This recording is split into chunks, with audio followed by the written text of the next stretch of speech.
Jeremiah chapter 26. This message came to Jeremiah from the Lord early in the reign of King Jehoiakim, son of Josiah, king of Judah.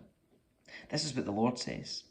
Stand in the courtyard in front of the temple of the Lord and make an announcement to the people who have come there to worship from all over Judah. Give them my entire message, include every word. Perhaps they will listen and turn from their evil ways. Then I will change my mind about the disaster I'm ready to pour out on them because of their sins. Say to them, this is what the Lord says. If you will not listen to me and obey my word I have given you, and if you will not listen to my servants, the prophets, for I sent them again and again to warn you, but you would not listen to them, then I will destroy this temple as I destroyed Shiloh, the place where the tabernacle was located.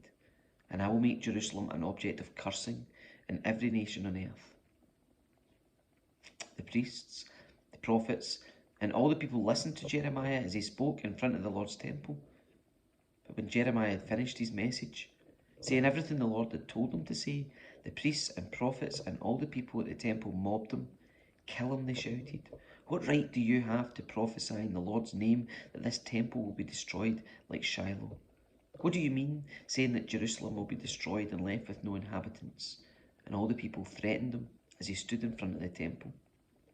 When the officials of Judah heard what was happening, they rushed over from the palace and sat down at the new gate of the temple to hold court. The priests and prophets presented their accusations to the officials and the people. This man should die, they said. You have heard with your own ears what a traitor he is, for he prophesied against this city. Then Jeremiah spoke to the officials and the people in his own defence. The Lord sent me to prophesy against this temple and this city, he said. The Lord gave me every word that I have spoken. But if you stop your sinning and begin to obey the Lord your God, he will change his mind about this disaster that he has announced against you. As for me, I'm in your hands. Do with me as you think best. But if you kill me, rest assured that you will be killing an innocent man. The responsibility for such a deed will lie on you, on this city, and on every person living in it. For it is absolutely true that the Lord sent me to speak every word you have heard. Then the officials and the people said to the priests and prophets, this man does not deserve the death sentence, for he has spoken to us in the name of the Lord our God. Then some of the wise old men stood and spoke to all the people assembled there.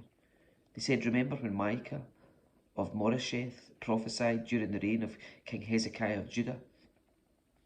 He told the people of Judah, this is what the Lord of heaven's armies says.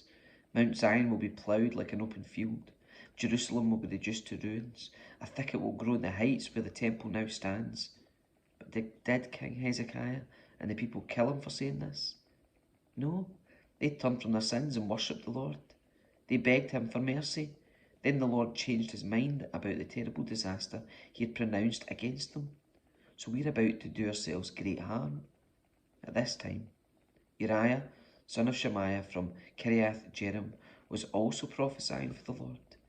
And he predicted the same terrible disaster against the city and nation as Jeremiah did. When King Jehoiakim and the army officers and officials heard what he was saying, the king sent someone to kill him. But Uriah heard about the plan and escaped in fear to Egypt. Then Jehoiakim sent Elnathan, son of Achbor, to Egypt, along with several other men, to capture Uriah. They took him prisoner and brought him back to King Jehoiakim. The king then killed Uriah with a sword and had him buried in an unmarked grave. Nevertheless, Ahikam, son of Shaphan, stood up for Jeremiah and persuaded the court not to turn him over to the mob to be killed.